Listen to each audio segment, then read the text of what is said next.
Good evening. Welcome to tonight's program, Philanthropy and Diplomacy, the Private Funding of State Affairs.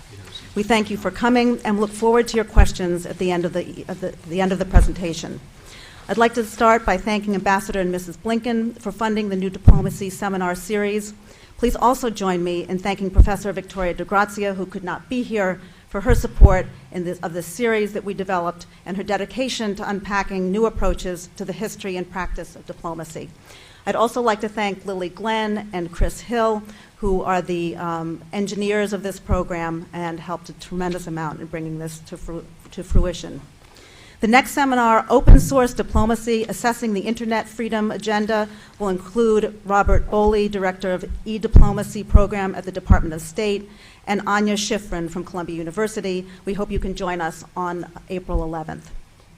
The overall program description for this series: diplomacy has been used to promote national agendas and to support international cooperation across borders. Traditional diplomacy, where government and social elites and people-to-people programs interacted in formalized channels, is being transformed. This seminar series examines the history of the field constructed as soft power alongside emerging methods of diplomacy. Tonight's program challenges philanthropy, defined as private initiatives for public good, as distinct from government or, quote, public initiatives for public good. As private initiatives become increasingly institutionalized during the 20th century with the Rothschild, Rockefeller, and Ford foundations, both private and public institutions strove to support or change international approaches to governance, healthcare, and human rights. This panel explores, quote, the private funding of affairs of state as a dialogue which includes foundations and government, but also extends to individuals, entrepreneurs, corporations, and the military. We thank our panelists for bringing their expertise to these questions. With this introduction, it's my honor to introduce the panelists. I'll introduce each of the panelists individually, and then we'll go to the presentations. Aryeh Neier is President Emeritus of the Open Society Foundations. He was president from 1993 to 2012. Before that, he served for 12 years as the executive director of Human Rights Watch, of which he was a founder in 1978. He worked for 15 years at the American Civil Liberties Union, including 8 years as national executive director. He served as an adjunct professor of law at New York University for more than a dozen years, and has also taught at Georgetown University Law School and the University of Siena.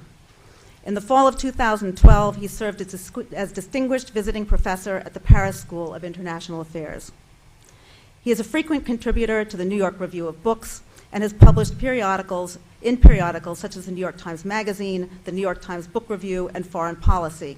He wrote extensively for The Nation and over 200 op-ed articles in newspapers, including the New York Times, the Washington Post, the Boston Globe, and the International Herald Tribune.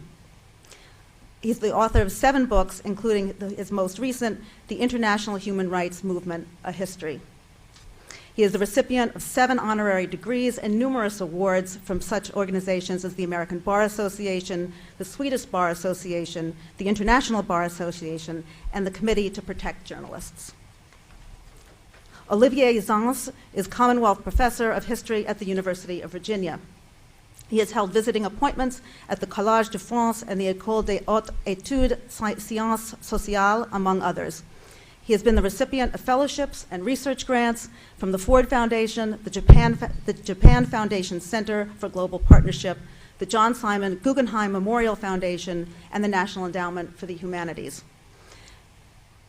He is the author of The Changing Face of Inequality, Making America Corporate, Why the American Century, with translations in French, Chinese, Italian, and Japanese, and Philanthropy in America, A History. His work on Tocqueville includes co-editing the Tocqueville Reader, A Life in Letters and Politics, and editing Democracy in America. Michael Edward Hess has been a principal at the M&TCH Consulting since January 2012, after working at L3 MPRI from August 2009. Before joining it, he served as assistant administrator in the Bureau for Democracy, Conflict, and Humanitarian Assistance, U.S. Agency for International Development. Hess was in that position from June 2005 until January 2009. Prior to his appointment, he worked as a senior risk reviewer and vice president at Citibank. Hess has over 30 years of active and reserve service in the United States military. He has served in humanitarian operations in Turkey, Iraq, Bosnia, and Kosovo. Hess served in both command and staff assignments in the US and Germany and taught European history at the United States Military Academy. In April 2003, Colonel Hess was recalled to active duty to serve as the humanitarian coordinator in the Office of Reconstruction and Humanitarian Assistance during Operation Iraqi Freedom. He later served as a Deputy Chief of Staff for the Coalition Provisional Authority, assisting in the establishment of the 2,000-person multinational organization responsible for establishing a representative government for Iraq, as well as rebuilding Iraqi infrastructure. And finally, James Allen Smith is a historian who currently serves as Vice President and Director of Research and Education at the Rockefeller Archives Center. Before joining the Archive Center in 2008, he held the Waldemar A. Nielsen Chair in Philanthropy at Georgetown University, where he taught about philanthropy and civil society in the Graduate Policy Institute. Smith's career has spanned academia and philanthropy with a PhD from Brown University in medieval history. His first foundation position at the 20th Century Fund, now the Century Foundation, where he was a program officer and project director. He was the first executive director of the Howard Gilman Foundation, where during his 8-year tenure, he shaped programs in the arts, environment, and health. Smith has also served as a senior advisor to the president of the J. Paul Getty Trust.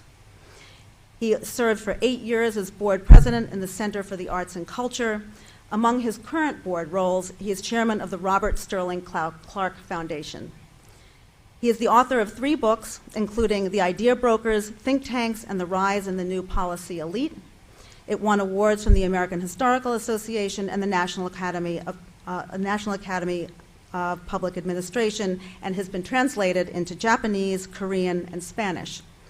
He has written a wide range of articles and book chapters, most recently focusing on philanthropy, civil society, and cultural policy issues.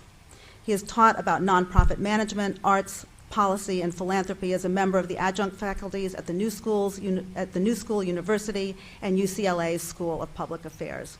So please join me in welcoming our speakers. And we'd like to start.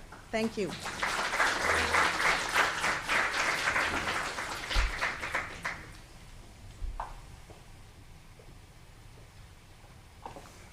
I suppose that if there is a topic for debate this evening,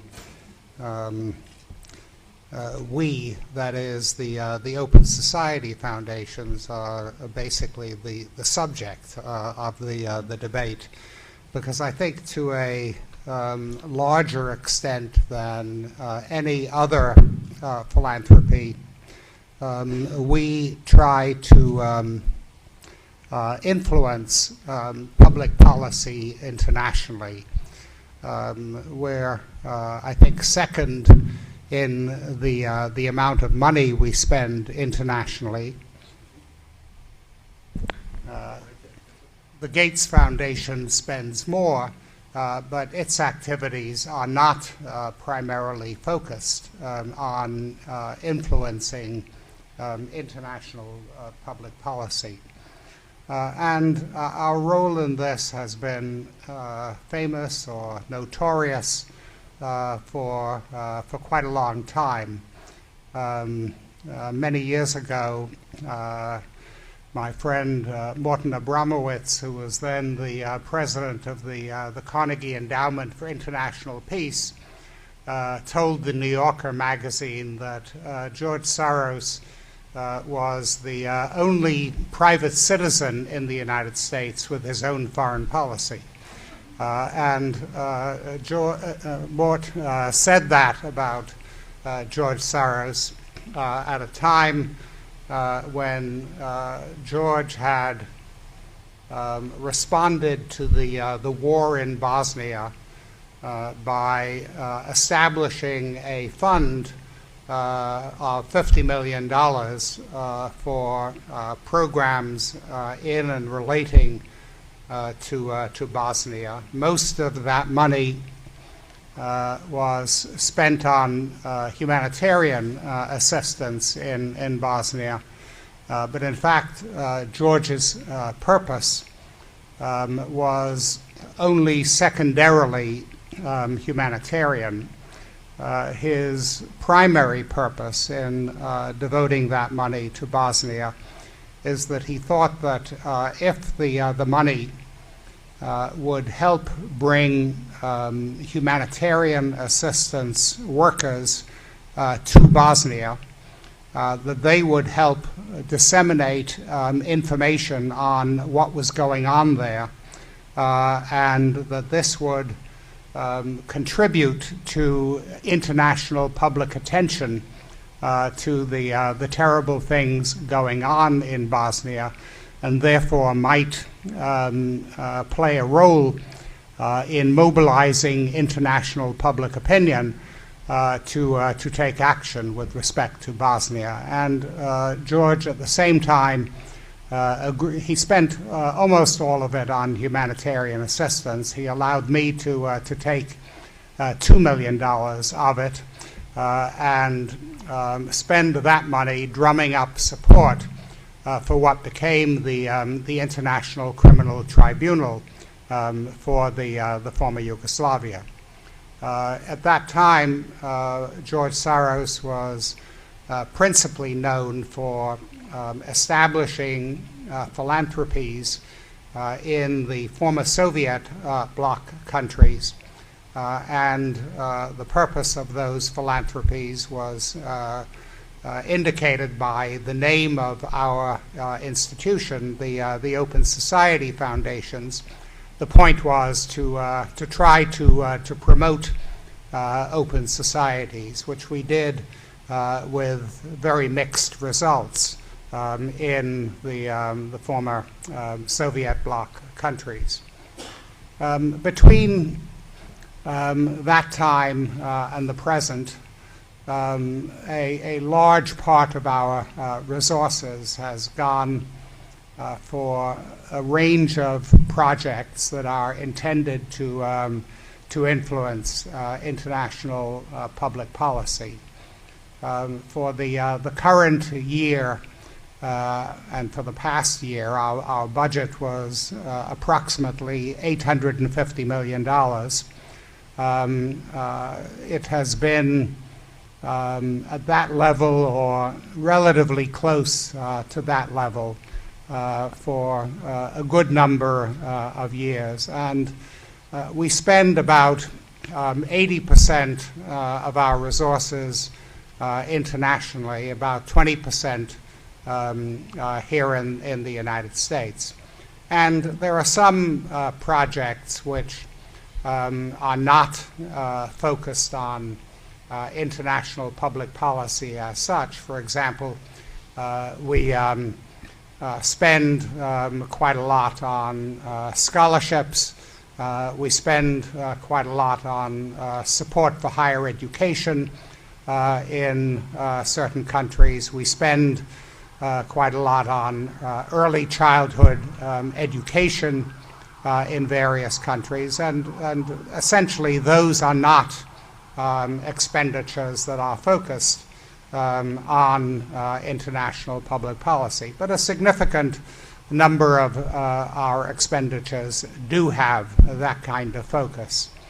I will mention three areas, and I pick these three areas because each of them helped lead to the creation of an international institution concerned with the issues that concerned us. And we have done quite a lot of work over the years with those institutions. It happens that all three of those institutions were established in 2002. One is something called the Extractive Industries Transparency Initiative, that was actually launched by the British government, and initially found a home in the offices of the British aid institution, DFID, the Department for International Development. It's now housed in Norway. But the point of that institution is that there is an immense amount of corruption associated with the extractive industries, and the corruption does a great deal of damage in most of the countries that depend primarily for their income on the extractive industries. I think of the 20 or so countries that are particularly dependent on oil income, I think Norway is the only one that could be called a democracy or an open society, and it had become a democracy or an open society long before it started to derive vast amounts of income from oil. But I don't think it's accidental that countries that are primarily dependent on the extractive industries tend to become corrupt, and this tends to lead to human rights abuses, to involvement in armed conflict, and so forth. Those governments are not dependent on taxation. They're not essentially accountable to the public in their own countries. The amounts of money that are involved in the extractive industries are immense. Private corporations can be persuaded to provide funds in the form of taxes or payments for concessions or other ways of doing business that are generally not transparent, and so the money can be siphoned off for bad purposes. And the Extractive Industries Transparency Initiative is a mechanism by which governments pledge to adhere to certain practices. Corporations also pledge to adhere to those practices. In some cases, unions are involved. In some cases, parts of civil society take part in the efforts of the Extractive Industries Transparency Initiative. And I think it has had some positive impact in mitigating the level of corruption that is associated with the extractive industries. So we have provided a large amount of support to organizations that work in this field to develop the commitment to deal with these issues in a transparent fashion. We started by supporting an organization based in London called Global Witness that undertook investigations of the corruption and of the related human rights abuses and armed conflict. It began its work in Cambodia, where it focused on deforestation and the role of the Khmer Rouge in financing itself through cutting down the hardwood forests in Cambodia, and with the Thai military selling the timber so as to sustain the work of the Khmer Rouge. Its work expanded to Africa.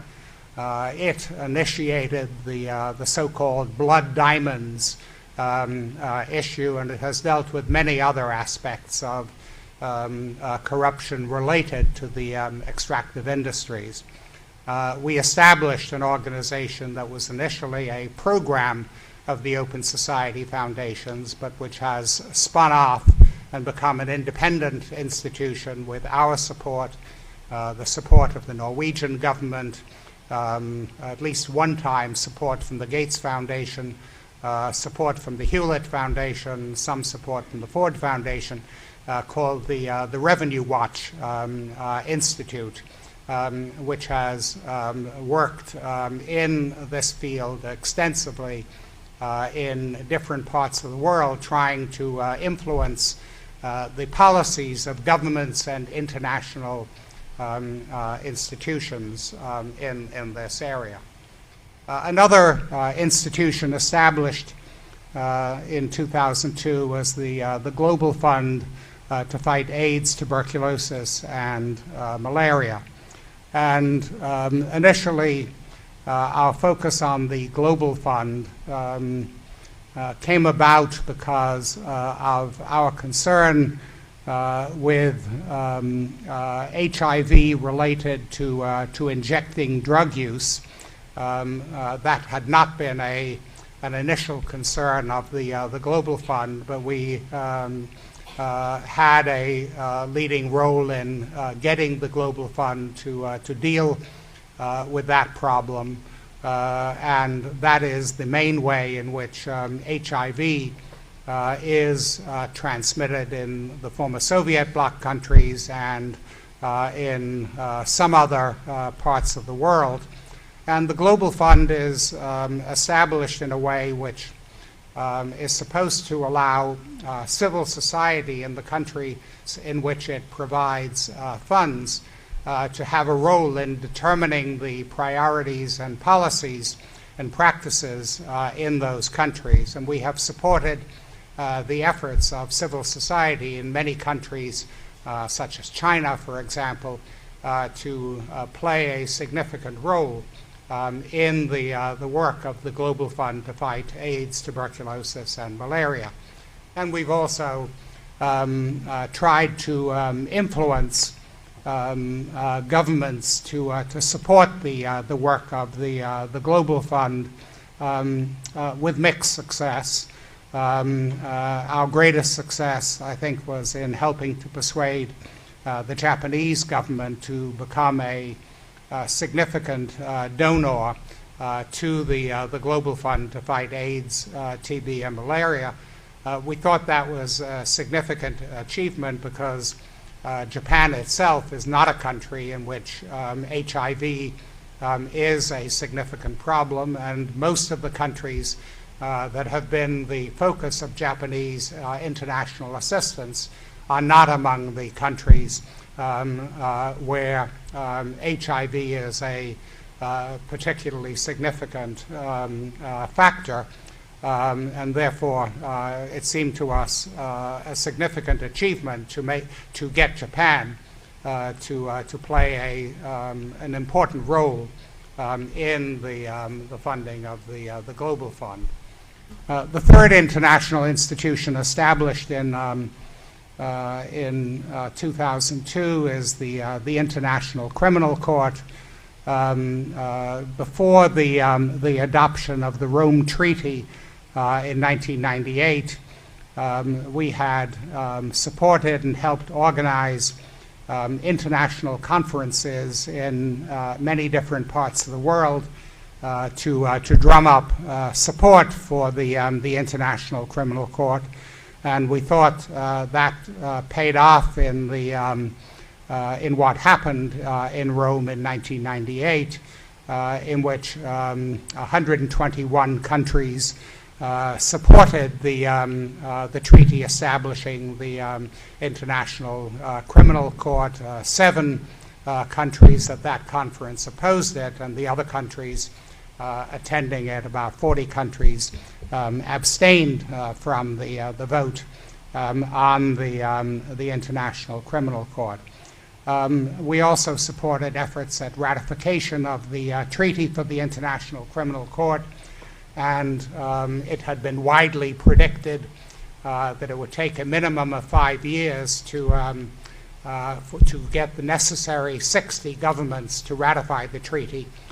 because in many cases governments would have had to change their constitutions in order to ratify the treaty for the International Criminal Court. Some countries, such as various monarchies, exempted the king from the possibility of trial and punishment, but the International Criminal Court Treaty requires that everyone should be subject to the jurisdiction of the International Criminal Court. Some countries have a maximum 30-year sentence or 20-year prison sentence. The International Criminal Court can impose life sentences. Some countries prohibit the extradition of their citizens to be tried by foreign courts. There was an argument as to whether the International Criminal Court is a foreign court, but some countries felt they had to change their constitutions on that in order to ratify the treaty. So this was an arduous effort to get ratification. Nevertheless, the necessary 60 countries ratified in 3.5 years. In fact, because 10 countries ratified the same day, April 11, 2002, because they all wanted to be the 60th country. It actually got to be 66 countries that day. Today, it's about 120 countries that have ratified the treaty for the International Criminal Court. Just to wind up, to say what the major matters are today on which we are focusing. But there are smaller matters as well. Let me mention a smaller matter first, and that is I returned yesterday from Tbilisi, the capital of the Republic of Georgia. And the reason I went to Tbilisi is there is a new parliamentary majority and a new prime minister in Georgia. The new majority is making accusations of abuses against the government of President Mikhail Saakashvili, who continues as president for the time being in what is called cohabitation in Georgia. That will last for this year. But the question in Georgia is, what do they do about these accusations? How do they go about dealing with them? And I was invited by the Speaker of the Parliament and other members of the Parliament to advise the Parliament on how they deal with accountability for what they say were the abuses of the past. And so that's the kind of thing that we do on a regular basis. To mention the larger questions we're focused on today, I would say George Soros's principal preoccupation today is the difficulties of the European Union and the increasing antagonism towards the European Union within a number of the member states, and therefore trying to mobilize public support for the European Union as itself an instrument of open society and one which can promote open society on a global basis. We have established a new open society initiative for Europe in which we are funding in Western Europe, not only in the former Soviet bloc countries, as had been our practice previously, and also focusing on such issues in those countries as the rising tide of racism and xenophobia in Western Europe. We are also very much focused on such matters as developing and consolidating democracy in Burma. We've had a Burma project for nearly the last 20 years in which we mainly tried to see that there was an educated segment of the Burmese population in case there was ever an opening towards democracy, so that those people would be able to play a role in a democratic Burma. But today, things have opened up dramatically in a relatively short period, and dealing with developments in Burma is high on our agenda. Similarly, dealing with developments in a number of the democratizing countries in Africa, particularly in the West African region, is very high on our agenda. So we're the case that one can debate. This is much of what we do, and we like doing it. Thank you very much.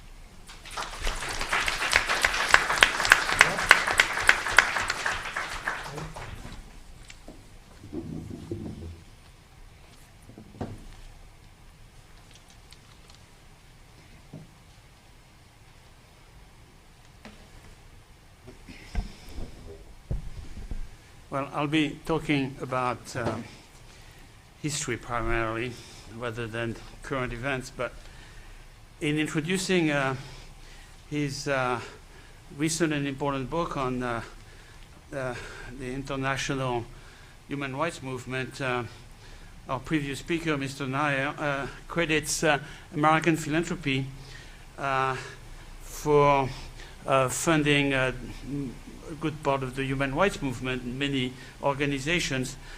At different moments in my own history of philanthropy that I recently published, I analyzed the role philanthropy has played in foreign policy over the long 20th century.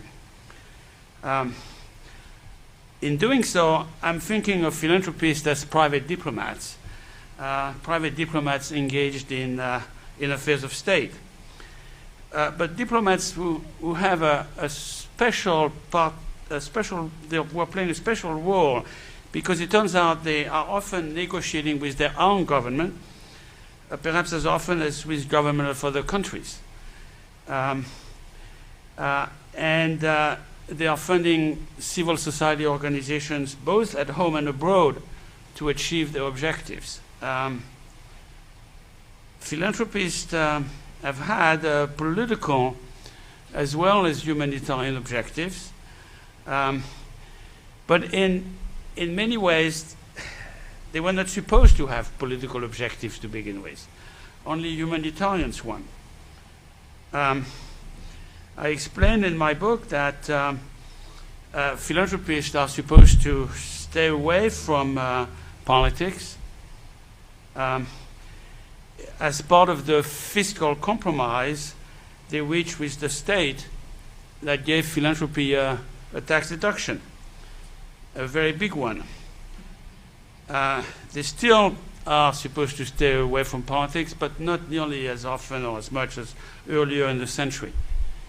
But by law, for much of the 20th century, philanthropists were prevented from using tax-exempt money to influence legislation or to interfere with the electoral process.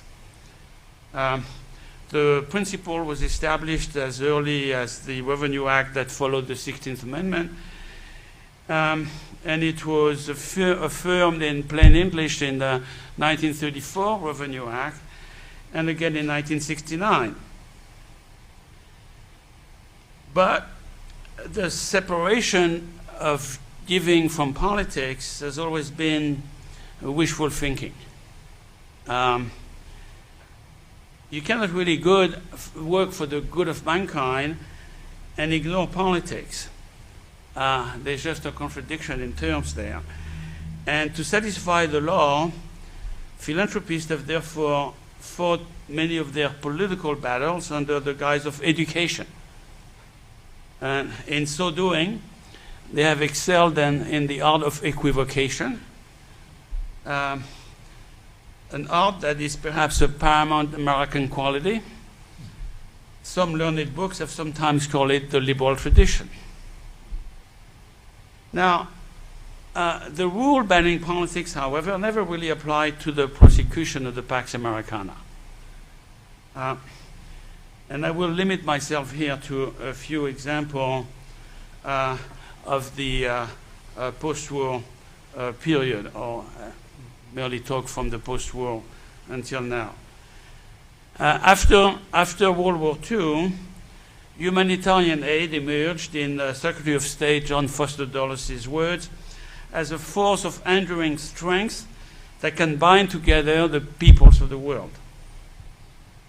It was a way, humanitarian aid, after the war, for ordinary Americans to participate in the Pax Americana.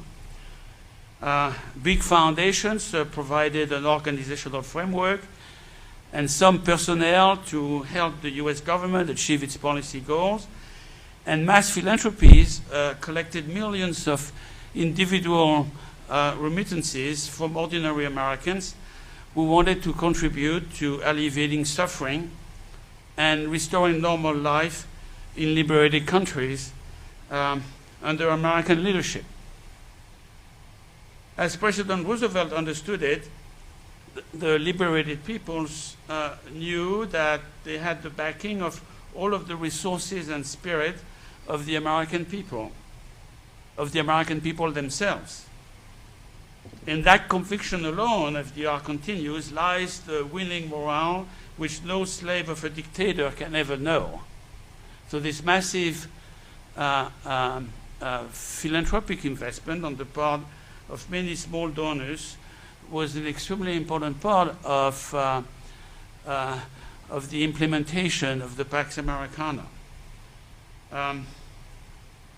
Alliance, however, with the US government, as it was seemed to be so natural in a way in the post-war, immediate post-war, became far more complicated as the Cold War came to dominate international relations. Philanthropic programs then became entangled over and over again in the ideological battles that pitted Washington against the Kremlin. Several foundations, most prominently the Ford Foundation, played a major role in rebuilding civil societies in Western Europe. Civil societies capable of shouldering the American psychological war against communism. Ford, however, declined to be the money bag for the CIA. But other foundations, real or fake, did it. To the great embarrassment, eventually, when it was finally revealed of the non-communist European left, they wanted to help people who became accused in their various countries of being merely CIA agents. The collapse of the Soviet Union and the loosening of its grip on its client nations freed voluntary energies in many parts of the world. It reawakened the American philanthropic movement abroad. Many philanthropies realized the possibilities of building a market economy in the former Soviet bloc and free associations in places where this had been repressed. They saw opportunities to promote a combination of capitalism and civil society as engines of democracy. A mix of the two. They settled really on two ideas. To promote market mechanism for the democratization of wealth, in place of an economics based on redistribution under state control, and two, to stimulate associations, associational life, to support a civil society independent of the state, hopefully respectful of cultural differences. It was, in a sense, the collapse of the Soviet Union, its disintegration, a great opportunity to try to export the American textbook. So what's the American textbook? it's this what's the American textbook of a good life. It is this mix of capitalism and community. Now, could it work? How long would it take? That was another issue. Now, at home, conservatives advising President Reagan during these years were, and then the successive organizations administration were trying to defend the left, especially as the federal government was spending a lot of money to fund the Great Society. But in Eastern Europe, from 1989 on, the opposing philanthropy camps acted in concert, whether they were perceived to be conservative or liberal at home. American foundations in the former Soviet Union all wanted the same thing. They couldn't predict when capitalism would succeed, but again, they promoted conversion to a free market economy, and they championed human rights and the rule of constitution and law. I'm not here talking only about the large foundations. They were not the only philanthropies exporting American ideas. Against mass philanthropy participated in interesting and important ways, with diaspora giving playing again an important role. For small American donors, 1989 was the opposite of 1947 in every possible way. In 1947, Stalin had closed the Soviet Union to Western money. He had denounced the Marshall Plan as American imperialism, saying he wanted no part of it. But the consequences of the Iron Curtain were greater than foregoing American tax money. Local populations beyond the Iron Curtain lost in the process large amounts of money coming in from the vast Russian and Eastern European diaspora in the United States. For the impoverished population of devastated post-war Poland, the rich American was not the US corporate mogul, or was not a big foundation, but it was a brother or even an uncle who worked on an assembly line in Detroit, and who lived in a rather unassuming home, at least it seemed unassuming to us, in Hamtramck, the Polish neighborhood in Detroit. And in the Michigan winter, this modest balloon frame home, small front lawn adorned with a statue of the Virgin Mary, didn't look like much. But though unpretentious, it was also stuffed with appliances, purchased with high wages and high benefits the UAW had negotiated then with the auto industry. So in the immediate post-war, the American worker was sending a good part of his surplus income to family members in the old country to help with the post-war rebuilding. And Stalin ended this American intrusion. So when the wall came down in 1989, could it come back? And it did. American mass philanthropy became again available to a vast East European population, even though only older Americans had personal memories of the old country. Pittsburgh, Pennsylvania, which once counted a great Slavic population in steel mills, was still home to about 2,000 Czech American families in the 1980s, in the late 80s. It had the 12th largest community foundation in the US, which administered 325 donor-advised funds. And to help with the Czech American effort, the Heinz Endowment contributed to a Friends of the Czech Republic. And money flowed again from Pittsburgh to towns and villages in Czechoslovakia and to many other places once beyond reach.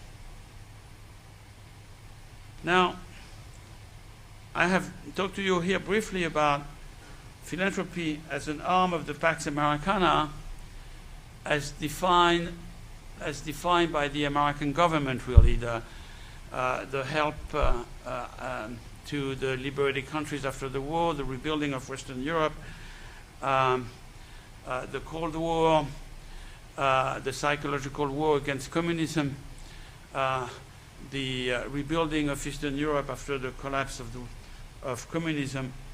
But philanthropy, American philanthropy, has also challenged the American government's views of the Pax Americana. It hasn't only been, it has been an adjunct to it, but it has also challenged it. In my history of philanthropy, I developed the case of Jewish philanthropy and donations to Israel in the 1950s. American Jews in the 50s objected to the political obstacles the Eisenhower administration was posing to Israel. Basically, as the administration was keen to maintain good relationship with Arab countries in the region and have access to Middle East oil to help with the rebuilding of Europe and Japan. Well, objecting to those obstacles the Eisenhower administration was posing to Israel, Jewish philanthropies took matters into their own hands with huge donations to Israel at a time when none came from the American government. In 1948, United Jewish Appeal collections added up to 4 times the total national fundraising of the American Red Cross and amounted to 13 times that of the American Cancer Society. Many who bought the Israeli bonds, the bonds that the Israeli government marketed directly here after 1950, bonds which came without a tax deduction, since they were bonds from a foreign country, donated them to the United Jewish Appeal, a legitimate 501c3 registered with the IRS, a charitable organization, thus gaining for themselves the full deduction allowed for charitable contributions, while at the same time supporting a controversial political objective in opposition to their government's foreign policy. American Jews countered the official administration policies so effectively that the administration several times threatened to prevent them from sending money to Israel, even though there was nothing they could really do about this, about private donations, and they knew it. In the short run, actually, the tide ran in the opposite direction, and a dramatically enlarged Zionist-inspired Jewish American mass philanthropy helped push the reluctant Eisenhower administration to take a more conciliatory stance towards the Jewish state, and clearly affirmed philanthropy's ability to influence the course of foreign policy. For the more recent period, I developed the case of the 1984 rescue of Ethiopia. Before the famine, the Reagan administration, as the Carter administration before it, would not contribute humanitarian aid to the repressive revolutionary government. But this change after the mass philanthropic response to the 1984 famine, as the BBC revealed it to TV viewers around the world, and Michael Jackson wrote, "We are the world." The Ethiopian rescue again played a major role in promoting the idea that humanitarianism should cross borders and transcend national politics. In joining global efforts to end the famine, American philanthropy again claimed significant independence from American foreign policy.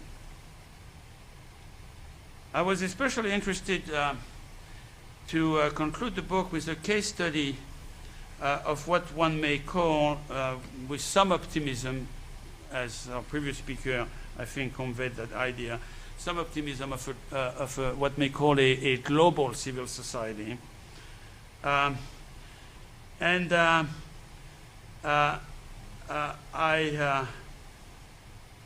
focused on the role that the Bill and Melinda Gates Foundation, in part at least I focused in part on the role that Gates Foundation, today's counterpart to the Rockefeller Foundation in the 1920s and the Ford Foundation in the 1960s, has worked at connecting global with local forces.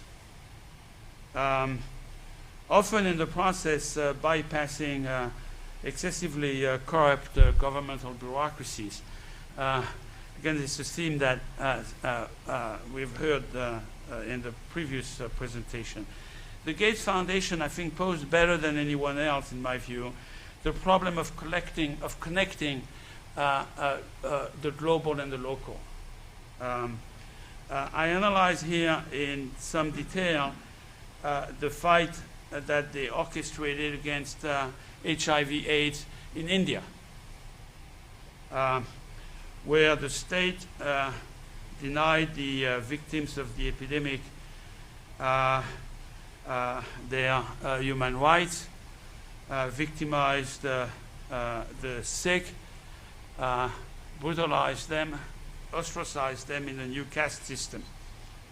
So on the one hand, the foundation steered global financial flows towards scientific research, much of it going to the global funds we've just talked about. But they also, in addition to working at the level of global funds and government interventions and private interventions to pour into these various funds for scientific research, also got involved at the local level with the distribution of condoms, the distribution of syringes. The foundation found it necessary to use its enormous leverage not only in major international partnerships, but also on the ground by turning sex workers into public health workers and other such measures. A century ago, another Gates, Frederick Gates, who was a Baptist minister and who advised John D. Rockefeller Sr. on his philanthropies, advised the senior Rockefeller to trust grantees with big projects, big ideas, what he called wholesale philanthropy, and avoid micromanaging or retail giving, like distributing condoms. But in fighting HIV/AIDS in India, the Gates Foundation found that it needed to combine wholesale and retail to achieve the necessary connection between the global forces of capitalism and action at the level of communities. Now, philanthropy has bet much of its resources in the last 10 to 15 years on these global civil societies of NGOs in the hope of reinforcing individual agency and community. But a strong civil society exists only in the context of a reliable state. So if states have been obstacles to progress, or in some cases have collapsed altogether, returning them to their proper role remains, it seems to me, a challenge that philanthropy cannot ignore in our new century. Thank you.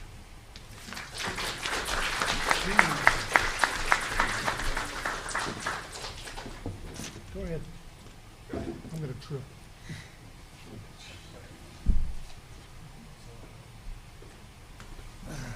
Okay. I am mindful of the time. So we'll see if this thing works. Oh, hey, technology is our friend. I'm going to try to talk to you about philanthropy and diplomacy, primarily since 2001. And thank you, Victoria, for the kind introduction. My mother would appreciate that. And thanks also to the Blinken Institute for having us here today, because I think this is important. It's also great for me because I graduated from here in 1981 with a master's degree. So I came across here before I went to teach European history up at the Military Academy, and it's great to be back. This slide, anybody ever seen that building before? Besides the people in the front row? Aha, there you go. Where is it? Nope, Sarajevo, 1996. That little sign down there in the corner says, "Welcome to Sarajevo." Yeah, not a fun place to be in 1996. Also ran into some projects that were put in there by Fred Cooney, humanitarian projects. He did a great water project in on a road out towards to the east. But we could talk about that over drinks afterwards. But I'm mindful that we need to move on. Fred Cooney, right there, great humanitarian. I had the pleasure of spending 45 days in a tent with him in northern Iraq. Convinced me I should leave banking in the Army and become a humanitarian assistance person. He was a great teacher, but he was also a master of the art of the possible. When we had challenges, and we certainly had a few of them, certainly in northern Iraq we did, he was mindful of the fact that we had to make sure it happened and that we took care of the people and helped them, and not so much on our policies. He was a great innovator, great mind. We missed him greatly. Often, as we sat in Sarajevo in 1996, we would ask ourselves, what would Fred do now? And unfortunately, he passed in 1995. Great loss. So let's talk about 2001. What happens in 2001 that changes national security strategy? September 11th. Bingo. Excellent. Okay? Where are the threats? In the past, we've talked about the threats, the Soviet Union, all those other things, but now look at the threats. If you talk to African leaders or leaders in developing countries today, look what they think the threats are. Corruption, conflict, poverty, disease. A lot of what these gentlemen have talked about. When you talk about the Global Fund for AIDS, Malaria, and TB, became the PEPFAR Foundation or funding for under President Bush. These are national security issues now. Why? Because failed and fragile states are perceived to be a threat. And it became clear that if we did not focus on development on the same level that we did defense and diplomacy, then those fragile states would become failed states, which would then lead to these crises. Look at where these failed and fragile states are. That's where USAID works today, okay, and they still do. It's not that simple. We could talk for hours about this, given a lot of talks about how we do this and go about it. But what you're looking at now is how do we focus this effort? We can no longer just give aid for aid's sake. Just doing a school in the Central African Republic out in a village is a good thing. It's a great thing. But will it achieve a change in the Central African Republic to allow them to become sustainable and to do it for themselves? So we have to change the paradigm on how we look at development. And that certainly has been happening over the last 15 or 20 years. And we'll talk about that, what that looks like in terms of philanthropy. Also, we've seen an increase in the military involvement in development. And we'll talk about that a little bit shortly. But first of all, let's follow the money. That's what these gentlemen have been talking about so far. I'm going to make this quick. This is official development assistance down here on the bottom. You probably can't read that number right there, but it's $105.3 billion. Not an insignificant amount of money. But look at how much it has grown since 1991. It's doubled. Doubled's not bad. Not bad. But look what has happened to foreign direct investment. Less than $50 billion has gone all the way up to 367 or 87 billion. But stay tuned, folks. That number is now $1 trillion. $1 trillion today. So what does that tell us about what is happening in these developing countries. I'll show you another chart to give you another look at this. This looks at U.S. total resource flows to the developing world. Now, granted, this is in 2005, but let's look at the rule of large numbers and assume that some of those percentages are pretty much the same. Here's our foreign direct investment. This is what Olivier was talking about down here, remittances. Focus on that number for a minute. How much money do you think goes from the United States of America in remittances every year to the country of Somalia? What am I bid? Come on. I got all night.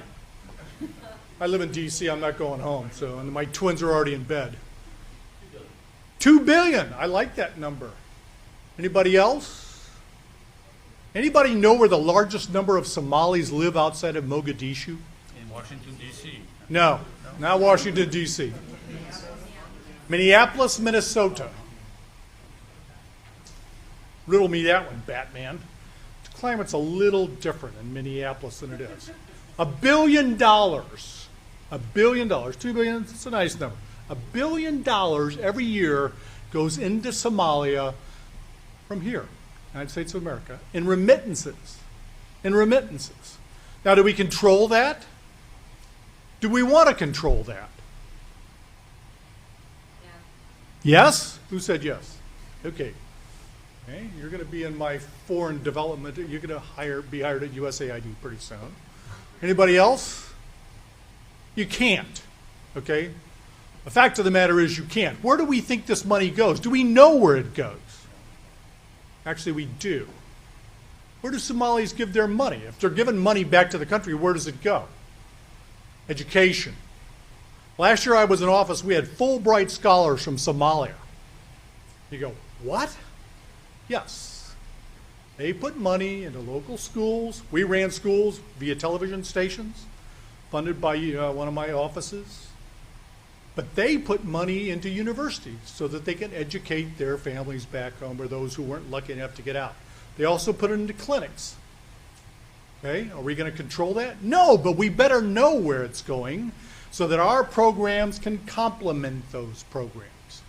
If we ignore them, we do it at our peril. And oh, by the way, we waste money, which I think is a bad thing. Okay, we also ought to know where that foreign direct investment is going, and we ought to know where those corporations and foundations are giving their money to. Are they going to work with us in the U.S. government?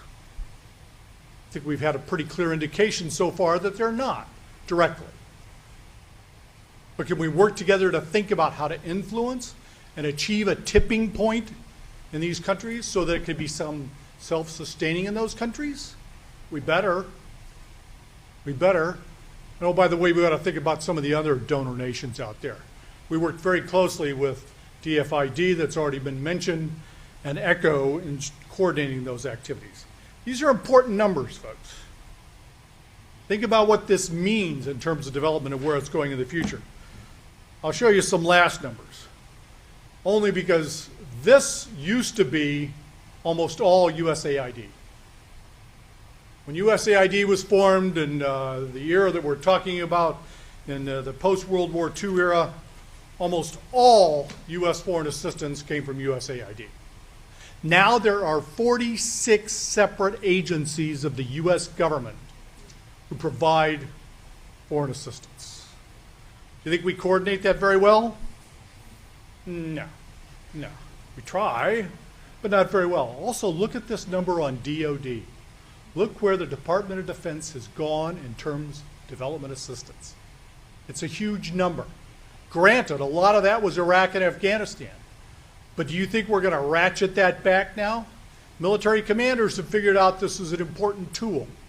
They have also figured out that if we're going to be successful employing it, they've got to work with development professionals to figure out how to make their programs sustainable. Sustainability is key to all this. All right?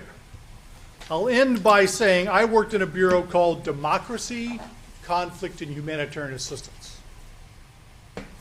Why democracy, conflict, and humanitarian assistance? It seems to be incongruent.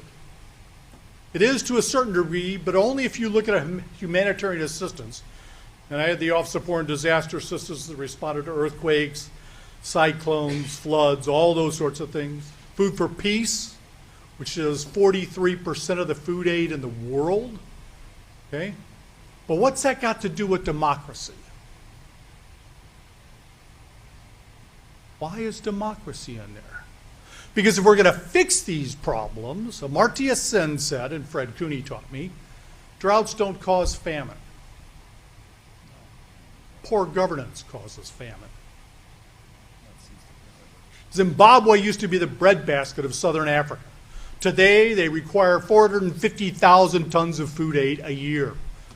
Burma used to be the rice bowl of Asia. Now it requires 150,000 tons of rice a year to feed their people. It has to do with governance. And if we're going to fix these problems for the long term, we have to look at those issues at the same time. It doesn't mean we're going to say, okay, we got to feed these people. We got to feed them. But in the meantime, let's try to make it sustainable. I'll save my questions for the end with the rest of the panelists. Okay, we'll turn that off. Oh, are you? Do you have slides? I do. Well, then let me turn that back on. And in theory, you know how to get to it. In theory, I do, if I can master the technology. Sure. And I will, Get out of your way. find what I've got. But I've got your questions. No, that's good. You can answer my questions. Okay. See what I can do. I think I escaped that. And somewhere I will find.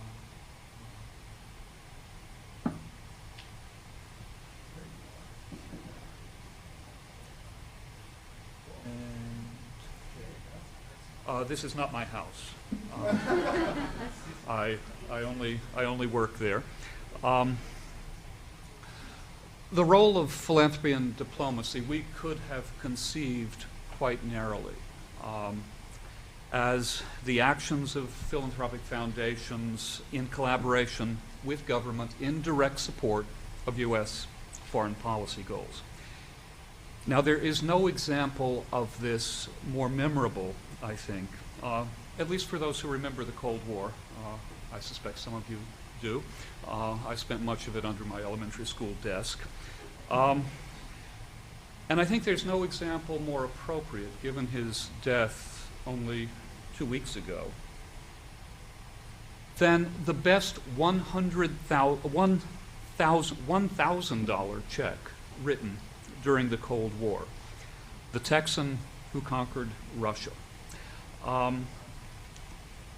I want to begin with this story because the Rockefeller Archive Center holds the records of the foundation that wrote that $1,000 check, because the State Department, in its people-to-people program, didn't have $1,000 to send some of our best conservatory musicians to the Tchaikovsky competition in Moscow in 1958.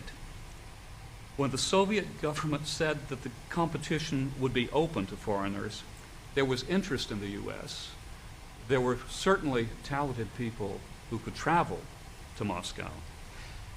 And when the Juilliard School dean was turned down by the State Department, he went to a newly formed Rockefeller entity, the Martha Baird Rockefeller Fund for the Promotion of Music. And last week, I went and looked for some of the documents about that grant. I don't think, this may be the largest audience ever to have seen this document. I had to work for about an hour with the archivist to go through boxes that are unprocessed to find it. And I'm showing it, knowing the students are here, as an enticement to delve more deeply into the subject of foundation relations with government. I found a number of things. There's the check, or at least the receipt for the check. There's the letter using the Institute for International Education. And here is the response to Van Cliburn when he received his $1,000. Now, the success is well known.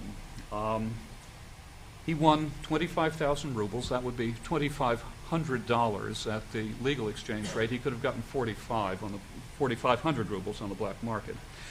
He received the adulation of both Russian and American audiences. He returned to a ticker tape parade of Broadway. 100,000 people saw him. And the news coverage was absolutely ecstatic. The language of conquest, of triumph, even the enslavement of the Russian people in the news accounts is quite extraordinary. And then his post-competition concerts in Russia included one attended by Soviet leaders, with Khrushchev embracing the 6'3" Texan. There were additional concerts in Leningrad, Riga, Kiev, and Minsk, and a Western diplomat remarked quite shrewdly after all of this had transpired, after the Moscow concert, "You Americans, now, you really have a Sputnik."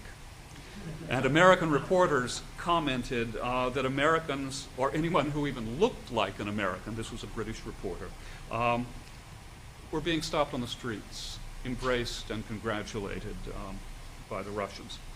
Now, the 23-year-old Texan, when he was asked about Russian attitudes toward him while he was there, said, "They're sweet people. I didn't feel geophysically strange.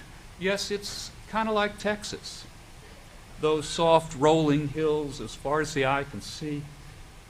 There must be a bit of Texan in the Russians." I've been channeling my grandmother and mother, who were from Tyler, Texas, about 20 miles from Kilgore.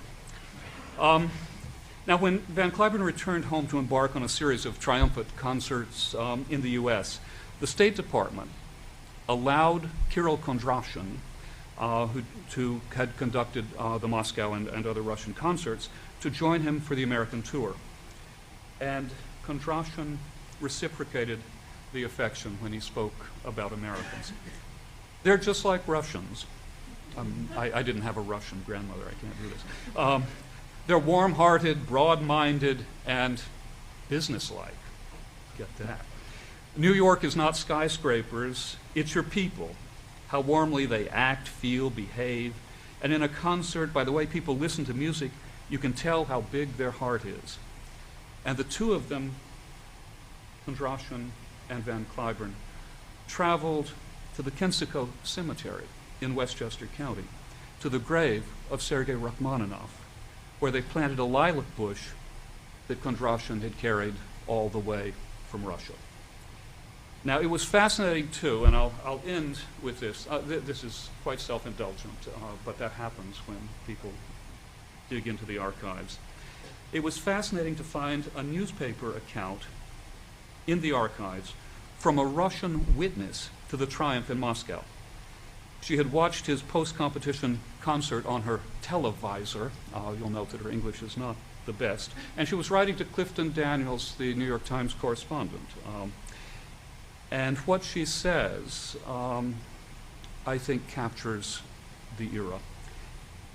He, Cliburn, was full of emotion, and this emotion gained the public, and from the public it returned to him, and there was such a tension that it seemed that hearts stopped to beat.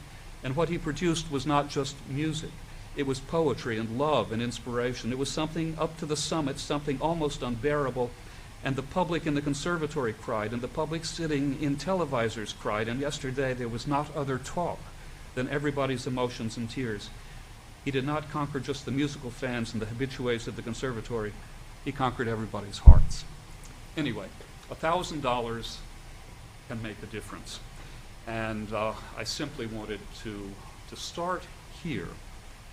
The story is simply too powerful not to recall, only 2 weeks after Van Cliburn's death and 55 years after this Cold War triumph.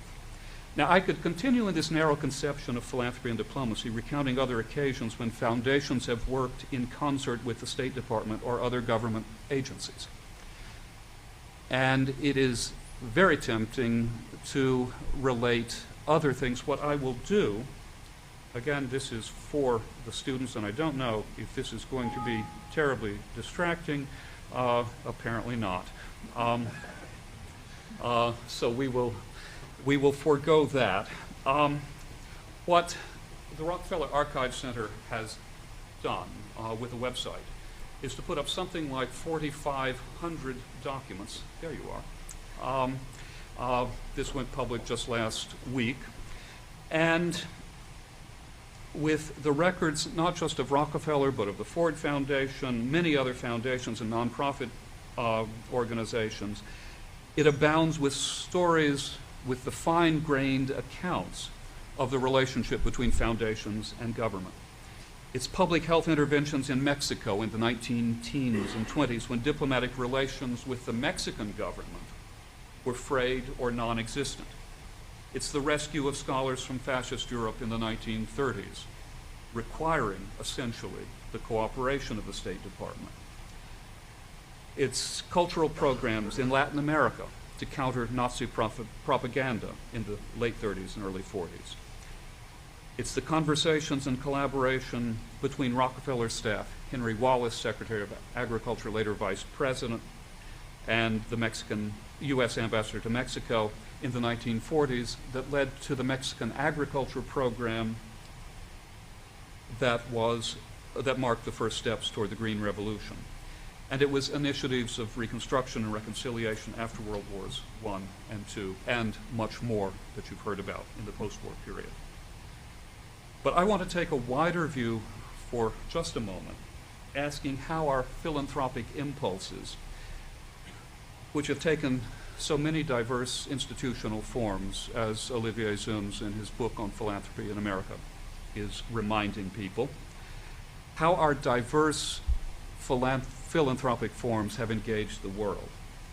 And our time horizon should also be expansive in this. And our institutional framework should be much wider than grant-making foundations. Is this distracting? Yes, no. The pictures are great. If we were to look for the earliest hints of the global reach of American philanthropy, we'd find it in foreign relief efforts in the early and mid-19th century. In the extensive fundraising, for example, to help the Greek revolutionaries in their independence struggle of the 1820s. It would be the work of anti-slavery societies. It would be relief campaigns to assist Ireland during the famines of the 1940s. It would be help for war victims during the Franco-American War. It would be relief for the 1891-92 famines in Russia. Humanitarian assistance in times of natural or man-made disasters is the most elemental and indeed perhaps the most literal expression of the philanthropic spirit of Americans. Now, by the time of the arrival of the large-scale philanthropic foundations in the first 2 decades of the 20th century, Carnegie in 1911, Rockefeller in 1913, an international philanthropic infrastructure was already well in place. The International Red Cross, the American Red Cross, congressionally chartered, by the way, in 1905, they were active in many locales. Missionary societies were building schools and clinics from the Middle East to Asia. The YMCA movement was robust. The Women's Christian Temperance Union, no members here, I suspect, had a wide global reach, and tens of thousands of Americans, many of them women, were working abroad as missionaries, teachers, doctors, and nurses. And over the last 100 years, we can see the huge growth in the numbers of non-governmental organizations. Now, it was the new foundations of the 19-teens and 20s that began to transform the means and the manner of U.S. engagement with the rest of the world. They did so by building or supporting new institutions, and we've seen how that has continued in hearing from Aryeh Neier, hearing from Olivier Zunz. They did so by constructing expert networks in such fields as public health, nursing, the social sciences, especially economics during the 1930s, and of course in agriculture. And they have created the array of academic centers and traveling fellowship opportunities that have enabled Americans to learn the languages and to understand the cultures they would need to know to engage the rest of the world. This is a century-long story. You've heard the most recent decades of this story. It is the growth of the philanthropic sector from a handful of American foundations operating in the international sphere at the beginning of the 20th century to the roughly 600 of America's largest foundations, many more in numbers but not in resources, of the roughly 77,000 foundations that work today. I'm delighted that Michael Hess has saved me a page of talking about numbers. The large foundations, though, were a new mechanism for pursuing philanthropic objectives. And their activities took place within the context of these older charitable practices. One could take as a point of departure the Carnegie Endowment for International Peace, set up in 1910, part of a larger anti-militarist, anti-war movement. And at Columbia, especially, it's tempting to focus on the Carnegie Endowment and two central figures in its history, Nicholas Murray Butler, a name you no doubt know if you visit the library, and James T. Shotwell, a name perhaps forgotten by many, but one of the most significant figures in bringing philanthropic work into alignment with foreign policy objectives. 4 endowment associates, by the way, including Shotwell, accompanied Woodrow Wilson to Paris for the peace conference after World War I. The Carnegie Endowment was an institution builder, supporting the Foreign Policy Association, building the library at The Hague, at the International Court, supporting the Pan American Union. An infrastructure of institutions was created by some of these early foundations. Now, the Rockefeller Foundation also built institutions. It supported the Institute for Pacific Relations, the Foreign Policy Association, the Council on Foreign Relations, and it pushed for the success of the League of Nations. I've seen some accounts, I haven't run the numbers, but it is possible that as much as 40% of the League's budget was covered by Rockefeller entities or personal Rockefeller philanthropy. I don't know if, Olivier, you could confirm that, but that seems about right. Rockefeller directed its earliest international efforts toward Latin America and Asia without denying its institution-building role. It typifies the second category of activities, a creator of expert networks. Rockefeller work in public health extended to some 80 countries in the period before World War II. Its International Health Division collaborated with and often funded the League of Nations Health Organization. And between 1913 and 1950, when it shut down, the foundation expended $100 million on health, shutting down only when the World Health Organization took over. Disease eradication and control were the proximate Rockefeller goals, but transforming health systems globally was their ultimate aim. And this required an investment in institutions for research, training, and the development of human capital around the world. They built schools of public health, institutes for disease research, schools of nursing and medicine. And China, which was one of the principal areas of engagement, through the China Medical Board of the Foundation, established the Peking Union Medical College. Those of you who've been to Beijing may have seen it. It has survived the Japanese invasion. It has survived Mao. And it was, I would submit, the largest single U.S. financial commitment of any American foundation working before World War II, some $40 million. Rockefeller investments in China between 1913 and 1980 in current dollars approach about $800 million, not inconsequential.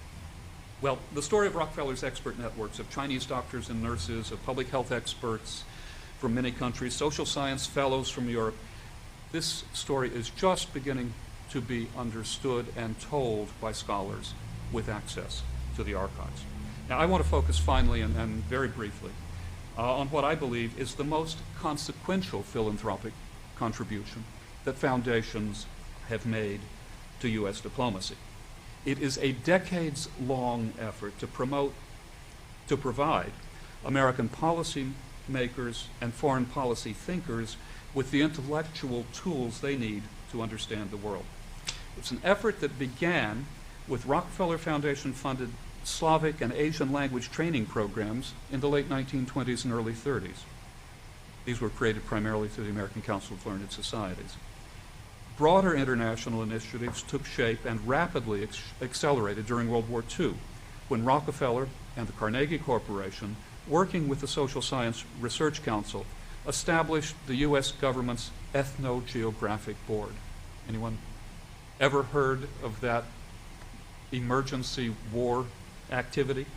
This emergency group mobilized university and other experts to advise the War Department, the Navy Department, the State Department, and countless other agencies. Some 20 agencies were being advised about those places on the globe where U.S. knowledge was sparse. And during the war, they worked too with Army language training programs and with the Army Specialized Training Program at land-grant universities. All of this was prologue to plans that got underway in 1944 when a Rockefeller-Carnegie conference brought together university scholars and so-called area men, regional experts, to discuss the post-war governmental needs for global expertise. I'll show you documents here from that conference. A 1944, people who work in archives go nuts when they find things like this. This was the meeting in 1944, assessing all of the people who had worked during the war on area initiatives. You can see down at the bottom, they're talking about Carl Friedrich at Harvard, and someone does not feel that Harvard did as good a job as possible, in spite of the fact that it was equipped to do a better job than anyone else. Well, people at Columbia would appreciate that. Anyway, what we see is the beginning of area studies in American universities. The Russian Research Center, or the Russian Research Institute here at Columbia, set up in 1946. Harvard's Russian Center with about 1.6 million from Carnegie in 47. Far Eastern Studies at the University of Washington, Slavic Studies at Stanford, Near Eastern Studies at Princeton, Latin American Studies at the Colegio de Mexico. In time, other centers were funded in Canada and in Europe. Now, the total foundation investment by Rockefeller in area studies in the decade after World War II was about $8 million. Carnegie Corporation spent some $10 million in its diverse international affairs programs between 46 and 53. And then with the arrival of the much wealthier Ford Foundation on the global scene, it had been set up in 36 but received most of its assets in the late 40s, contributions to area studies moved to a much greater level. And finally, the U.S. government became more deeply involved in graduate training with the passage of the National Defense Education Act in 1958. The intellectual impulse to break down disciplinary barriers in order to develop experts with practical regional knowledge also led to the establishment of programs in American studies in Europe. Understanding had to be a two-way street, but that's another story, as is the story of U.S. Foundation initiatives in international development in the immediate post-colonial era and the support for civil society organizations after the fall of the Berlin Wall. I've chosen to focus on only two stories to represent the range and variety of philanthropic involvement in the sphere of diplomacy. First, $100,000 emergency grant to help an individual, which altered mutual perceptions of Russians and Americans and helped to advance broad U.S. policy goals. And the second, the tens of millions of dollars expended over many decades in order to build an intellectual infrastructure that has helped to make our foreign policy making and diplomacy, at times at least, a little smarter. Thank you.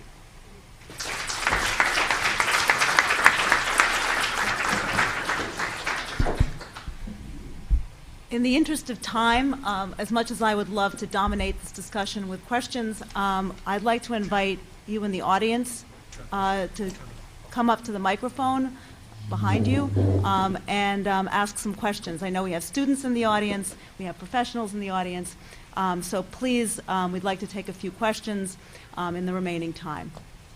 If you would please identify yourself and your affiliation, and let's try and keep the questions brief. Thank you very much. Mr. Hess, you talked about how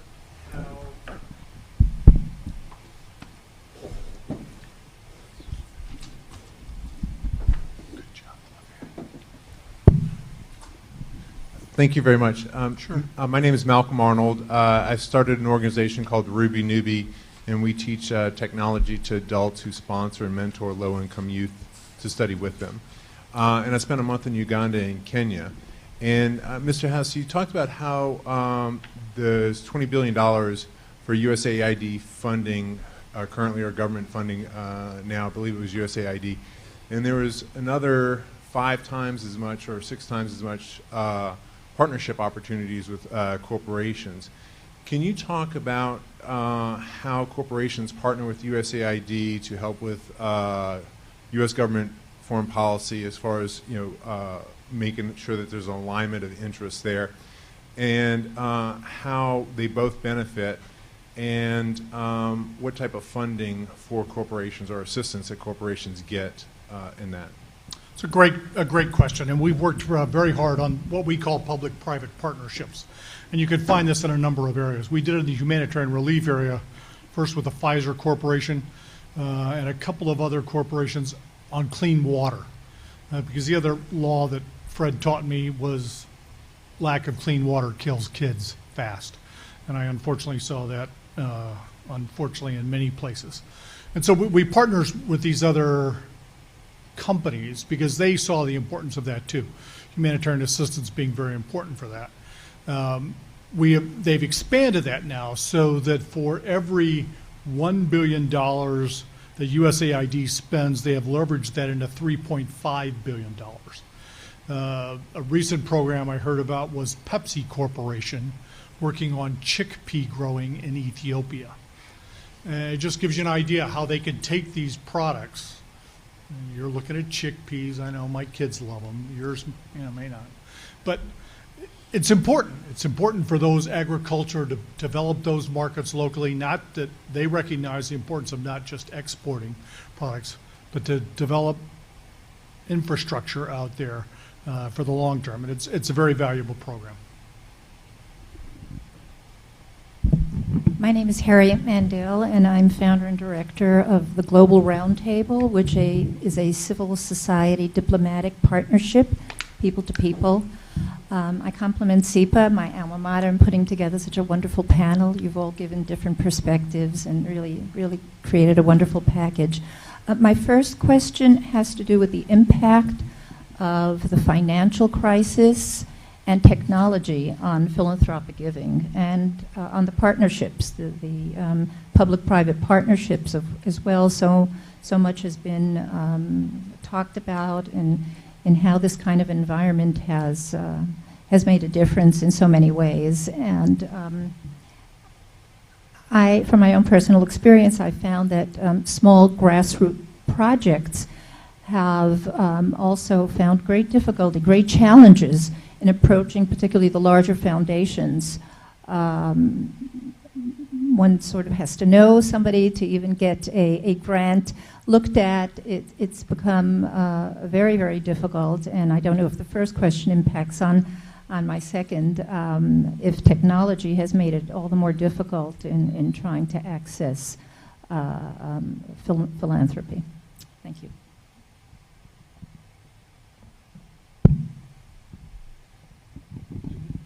Anyone? All of you. You want to go? I can try. Well, I'll take the financial question quite directly and leave technology or access to big foundations, since I don't have a big foundation in my pocket.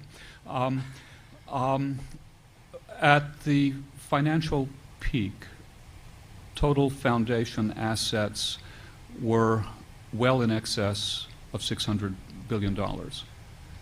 At the trough in 2009, they dropped closer to the low $500 billion. Assets have recovered substantially.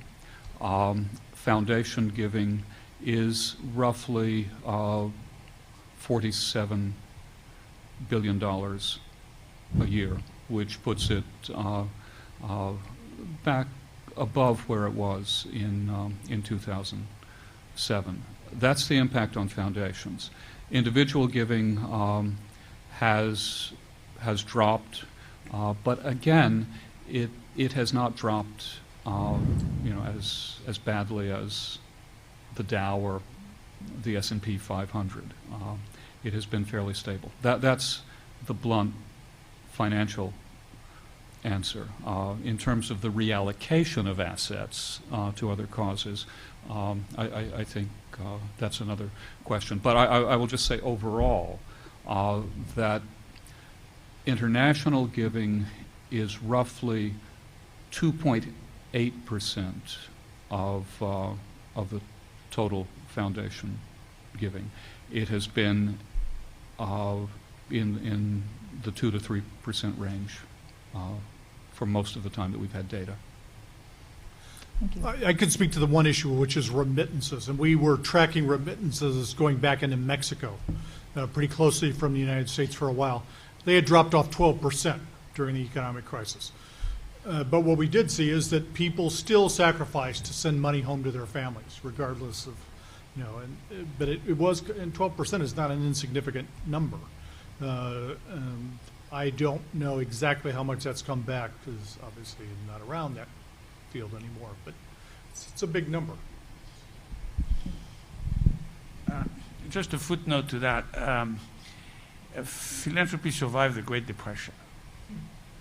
And so when you put it in that perspective, I think what this just been said is about right. There's been a dip, but not nearly as dramatically as what might have thought. And the second is, every time we do a survey of donors, you find that people with modest income are proportionately more generous than the wealthy in terms of the proportion of giving. And so that will apply too.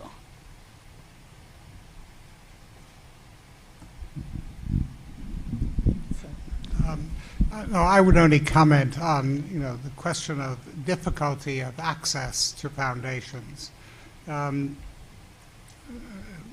I think the answer is yes, it is difficult. In our case, if we fund internationally, basically we don't fund American organizations working internationally. We fund in other countries. And so we would not be very accessible to an American organization that is coming to us because it wants to work internationally. We don't need the intermediary. We have our own operations in a great many countries around the world, and we're more likely to be responsive to those who approach us from the countries on which we're focused than we are to American groups that want to operate in those countries. Thank you very much. And to reinforce that, I think that's where you're seeing trends in development go too, because what you want to do is build that human capacity to build that sustainability. And what we're talking about here is to try and do it at the local level in that country and spend the money there where they need it and build that capacity. Right. I would just respond that we are such a non-international country. I mean, because of the low levels that you're talking about, that to develop a consciousness outside of SEPA or the few diplomatic schools that we have is very, very challenging in this country, even in New York City, the great international city. So I'll just say that. So if we can all join again to thank our panelists. Thank you all for coming.